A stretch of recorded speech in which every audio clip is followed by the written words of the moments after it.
Essencial. Essencial é sermos igreja.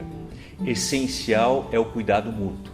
E por isso a Missão Evangélica União Cristã lhe dá as boas-vindas e diz que pelas próximas semanas, até 19 de abril, as nossas programações serão apenas online. Porque essencial é o cuidado que queremos ter de uns para com os outros. Do cuidado faz parte também, você que talvez no seu isolamento se sente sozinho, faça contato conosco, expresse a sua necessidade de diálogo, de receber uma ligação. Ou você que a crise surge tão de repente e que precisa de auxílio por meio de cesta básica, de mantimentos ou de outros itens. Nós como igreja queremos saber. Essencial é o cuidado mútuo. Manifeste-se e entre em contato conosco. Nós iniciamos em seguida o nosso momento de culto e nos alegramos com cada um que faz parte. Realizamos esse momento porque Jesus nos convida e nos dá a possibilidade. E assim, em nome do Senhor Jesus, iniciamos esse momento com 2 louvores. A partir de agora também está disponível na descrição aqui do vídeo no YouTube, como também no grupo de programações da MEUC, o link para a história para as crianças. Acesse quando você considera o momento apropriado. E em seguida, após o louvor, também teremos uma mensagem pelo missionário Rafael. Que Deus abençoe e receba também nosso louvor e adoração. Bem-vindo.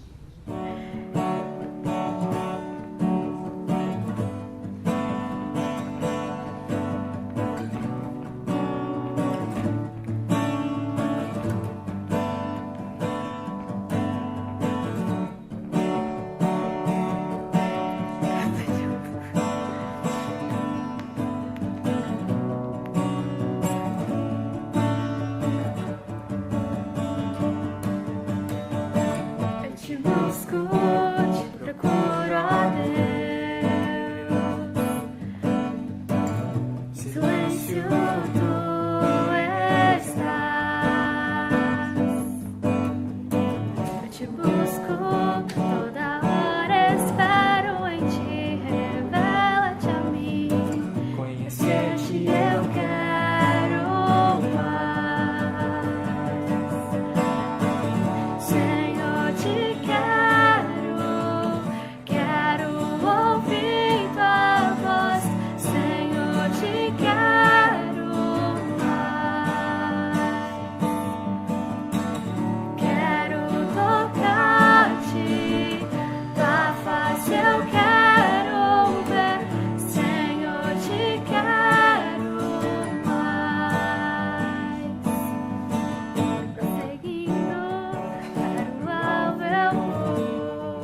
Senhor Deus, a gente te agradece, Pai, porque a Tua Palavra nos alcança e usa de todas as formas possíveis para falar aos nossos corações. Muito obrigado, Senhor, pela semana que o Senhor nos deu, obrigado por ter nos guardado e que o Senhor venha nos abençoar nesse momento da Palavra, o Senhor venha abrir os nossos corações, preparar a terra do nosso coração, para que a semente lançada possa cair numa boa terra e venha a frutificar. Pai, abre os nossos ouvidos, nos dê sabedoria, entendimento e que o Senhor possa falar conosco nesse momento. Em nome de Jesus. Amém.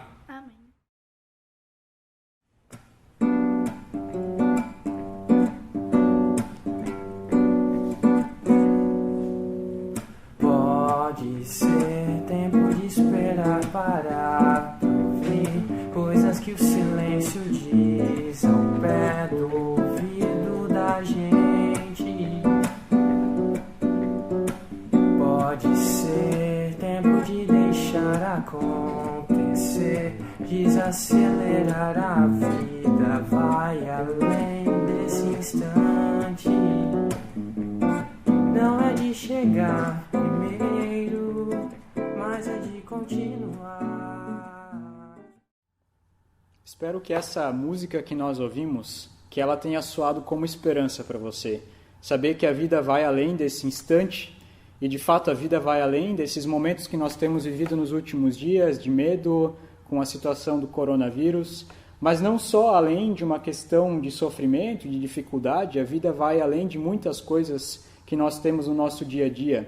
A vida é mais do que trabalho, a vida é mais do que dinheiro, a vida inclusive é mais do que os momentos de alegria que nós passamos no nosso dia a dia.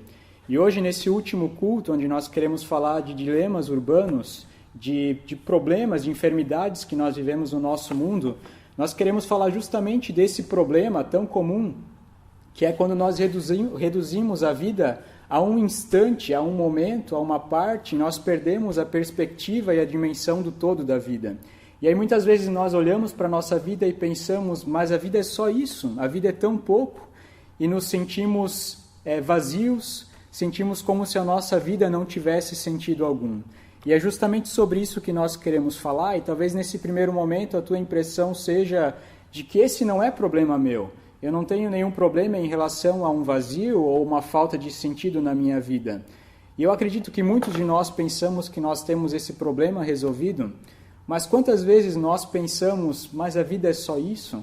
Ou quantas vezes nós nos frustramos que nós não conseguimos alcançar os nossos planos e objetivos? E então temos a sensação de que a vida não vale a pena e que a vida é vazia. Talvez nesses dias de quarentena você tenha parado para pensar sobre a tua vida, tenha se dado conta de quão frágil a tua vida é, e aí nós ao mesmo tempo pensamos e o que nós temos feito com essa nossa vida que é tão frágil, no que nós temos investido o nosso tempo, os nossos recursos. Eu quero citar as reflexões de um livro que se chama Quando Tudo Não É o Bastante, de um rabino que se chama Harold Kushner, e ele fala várias coisas a respeito do livro de Eclesiastes, e algumas me chamaram muito a atenção. Uma delas é quando ele conta que um amigo, uma pessoa veio procurá-lo porque estava passando por um momento de crise na sua vida. E essa crise começou quando um colega de trabalho havia falecido. E não era um colega que trabalhava muito próximo, não eram pessoas muito íntimas, mas mesmo assim aquilo abalou ele muito, porque em algumas semanas depois esse colega já havia sido substituído no trabalho. E então ele descobriu que a sua esposa também iria mudar de cidade, ia morar em outra cidade.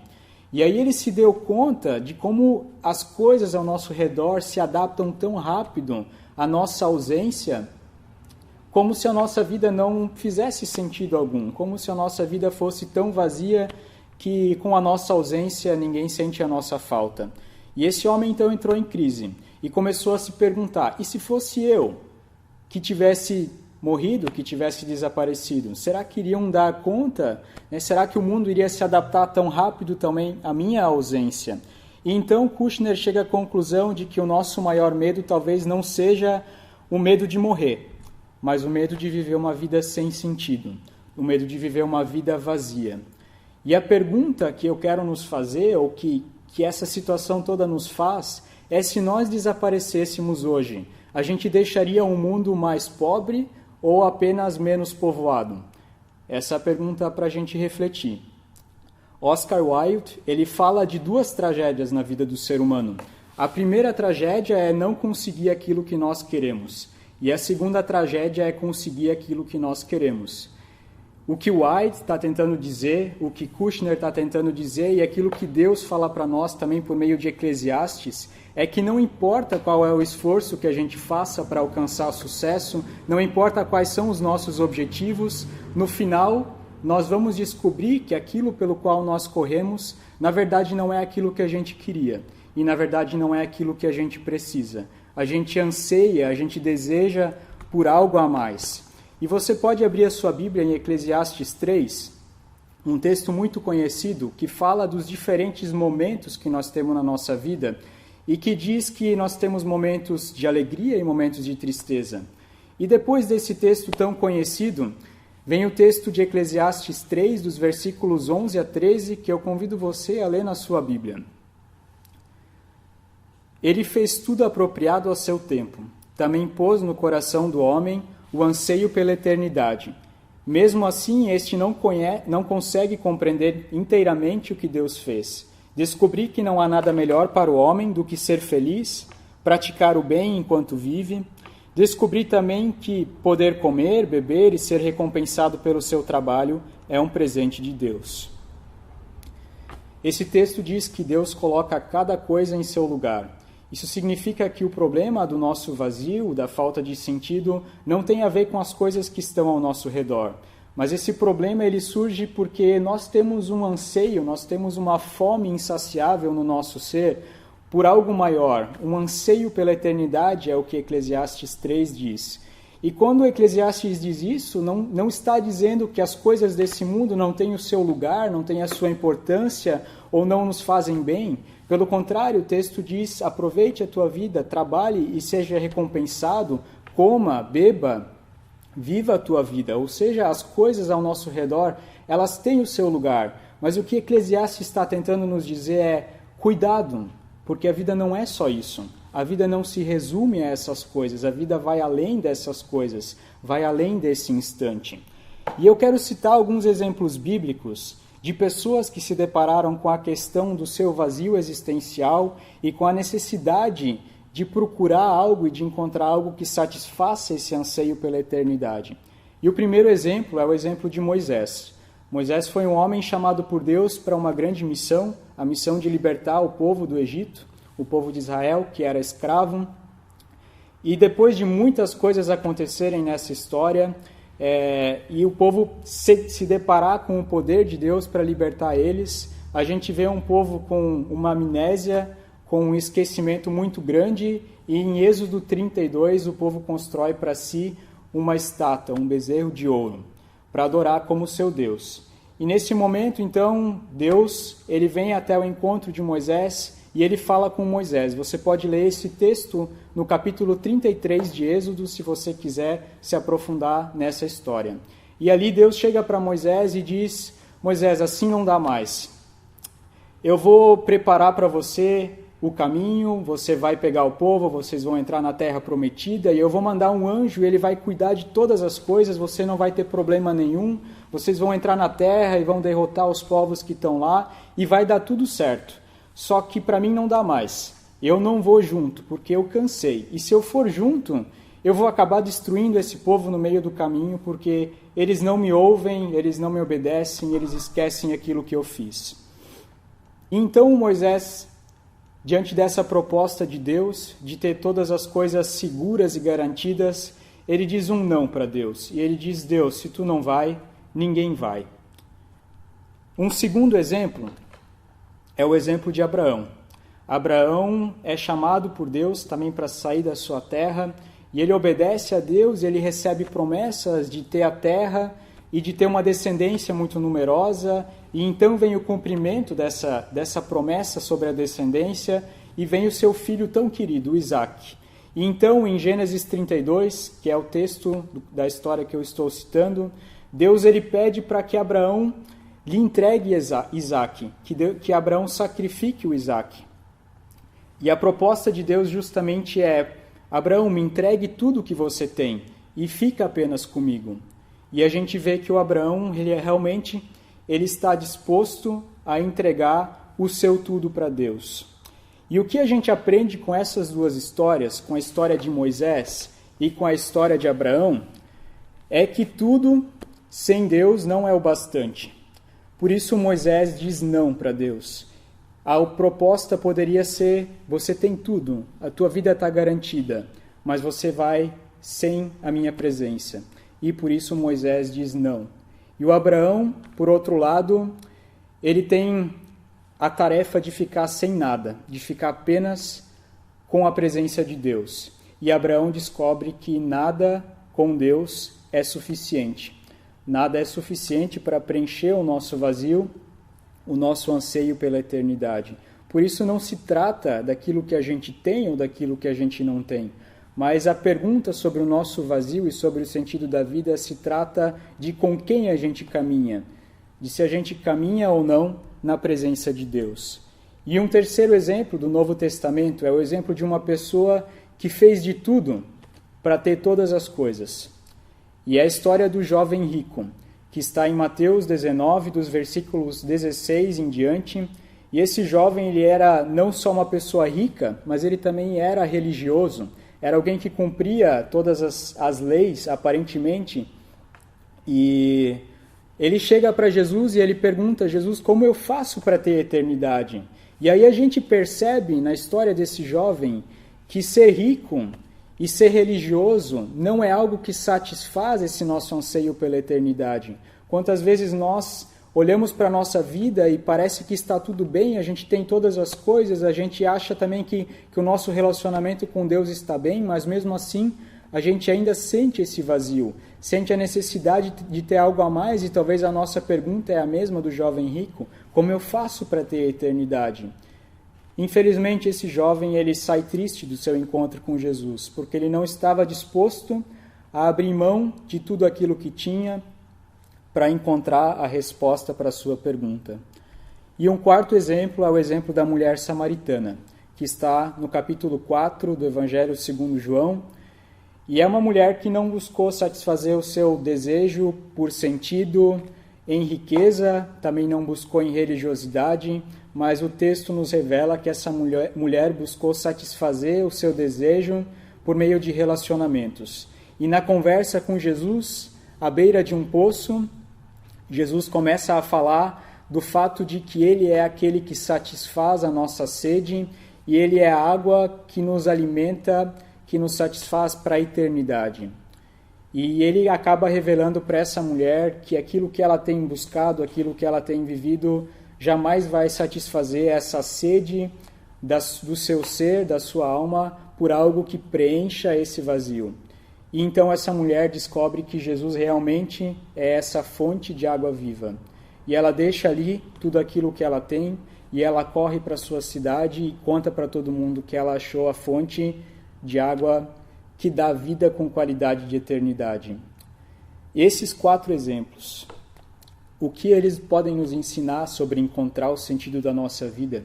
Eu diria que se a gente quer encontrar o sentido da nossa vida, se a gente não quer ser vazio, a gente precisa colocar as coisas no seu devido lugar.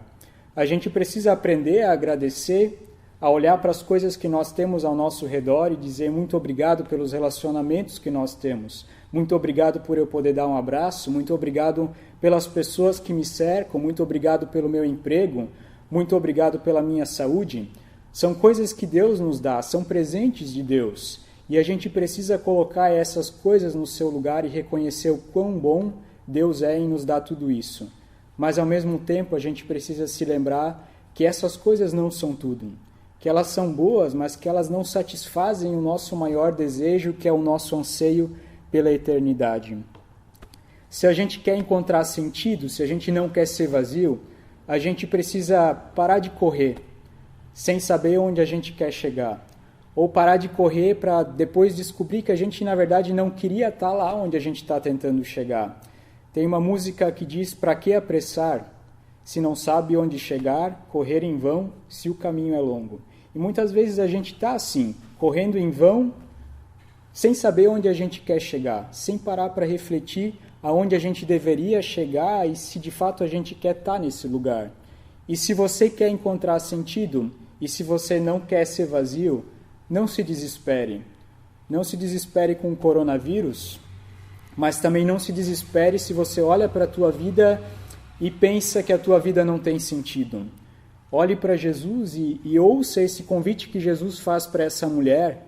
Venha e beba, que eu sou a água que satisfaz a nossa sede para toda a eternidade. Eu sou aquela fonte que satisfaz esse desejo que Eclesiastes 3 nos fala, o nosso anseio, o nosso desejo, a nossa fome pela eternidade. Que você possa ser saciado por Jesus Cristo, que Ele possa ser a tua fonte de vida e possa te proporcionar a vida com qualidade de eternidade. Esse é o nosso desejo, esse é o desejo de Deus para você. Boa noite, querida comunidade, irmãos e irmãs. Hoje eu venho trazer uma notícia, uma informação a todos, que nosso querido irmão Rafael está nos deixando, né, agora. Infelizmente gostaríamos de ter feito de uma outra maneira, presencial, para que todos pudessem também abraçá-lo, mas nesse momento a gente não pode. E gostaria, Rafael, que tu deixasse um recado para nós, também colocasse os motivos, enfim, né? Colocasse por que né, você está se desligando, né? Mesmo que você vai permanecer ainda um tempo aqui com a gente, né? Então, gostaria só que você deixasse também uma palavra para a nossa comunidade, para os nossos ouvintes e telespectadores. Então, essa é uma decisão pessoal minha e para mim é um tempo de parar, de pensar na minha vida, de refletir algumas coisas. E eu sou muito grato pelo tempo em que eu estive aqui em Joinville, pelos amigos que eu fiz, pela caminhada em conjunto, pelos momentos bons e momentos ruins que nós vivemos juntos, e espero que as nossas amizades possam continuar, especialmente agora nesse primeiro momento em que eu continuo morando em Joinville. Então, meu muito obrigado também pela comunidade, por todo o apoio. Lembrando ainda que o missionário Rafael ele estará aqui com a gente ainda por 3 meses, né, Rafael? Ainda na sua residência atual, né? E vai estar fazendo algumas atividades ainda com os grupos, tanto Fala Lata, Jumirim, enfim, atuando, claro, como voluntário, a gente sabe disso, né? E em nome da comunidade, em nome da nossa coordenação, eu gostaria de deixar para ti ainda uma palavra que ainda li nesta semana, que diz mais ou menos assim: o reino de Deus vai além das nossas percepções e ideologias. É um mundo sem sofrimento e sem dor preparado para nós. Está escrito em Marcos 9:1, e com esta palavra quero te encorajar, né, adiante nos novos desafios que você tem, lembrando que tu vai levar o abraço de cada um de nós, dessa comunidade, para frente, né, onde você vai atuar, onde você vai trabalhar, e quem sabe no futuro também pode voltar aqui com a gente, com a Melk, uma comunidade que te abraça e que gosta tanto de ti, tá bom? Amém. Fica assim um abraço dessa maneira. Hans? De fato é um momento que nós não gostaríamos que a despedida fosse num culto transmitido. Gostaríamos também de informar vocês de que já há mais tempo, né, o Rafael tomou essa decisão. Ela também passou pelo RH da MEUC geral e também foi dialogado com a liderança. É uma despedida em paz, mas sempre uma despedida, ela acaba sendo um momento um tanto quanto triste. E este culto, ele foi planejado há mais tempo em ser uma palavra trazida pelo Rafael para ser o culto de despedida. Mas nós queremos informar vocês que então hoje nós apenas informamos, mas que assim que será possível cultos presenciais, então nós vamos marcar ainda uma despedida com toda a comunidade, para vocês, para todos nós, né? Até na gravação a gente cuida para não chegar muito perto, para não abraçar, é uma situação estranha, mas para a gente de fato poder expressar aquilo que também, Rafael, você significa para cada um de nós. E nós queremos assim fechar esse momento de culto e quero convidar você também para orar pela vida do Rafael, pelo futuro dele, Ele quer um momento para refletir e também tem possibilidades aí, não está tudo bem definido. Vamos interceder por ele, por nós também, diante da nova semana. Convido você para a oração final. Pai, muito obrigado, porque em Ti nós podemos confiar. E como ouvimos nessa noite, Tu dás sentido às nossas vidas. Tu és razão. E assim mesmo, na escuridão de momentos pelos quais passamos, nós não precisamos perder o chão. Obrigado, Senhor, também porque Tu és Deus da história de vida do Rafael. Nós somos muito gratos por esse irmão querido. Obrigado por esse colega, esse irmão de caminhada. E nós queremos confiá-lo a Ti, à Tua bondade, ao Teu cuidado, ao Teu direcionar, ó Pai. Abençoe e também abençoe e guarde a vida de cada um de nós. Em nome de Jesus Cristo, nos despedimos e sabemos, Senhor, que Tu vais conosco e por isso nós somos gratos. Amém. Amém. Quero deixar ainda alguns recados finais. Você vê os nossos contatos de redes sociais aqui na tela e a gente informa que por meio do WhatsApp você tem acesso ao grupo no qual as devocionais diárias são transmitidas em áudio e também as demais informações rodam sempre no nosso Face, no nosso Instagram. Por favor, siga-nos e compartilhe também. E muitas pessoas, e por isso também dizemos que sabemos que somos comunidade porque vocês têm abraçado a causa, têm perguntado e nós temos reafirmado os meios de oferta que também aparecem aqui na tela. Agora que não temos o contato presencial, temos 3 possibilidades que a nossa liderança preparou: depósito bancário, transferência, como já tínhamos antes, também pelo PicPay e pelo PagSeguro. Obrigado por você fazer parte dessa história. Juntos nós somos mais e juntos seguimos sob a bênção de Deus. Que Ele te abençoe, te guarde e a todos nós, Rafael, você de uma forma bem especial. Boa noite.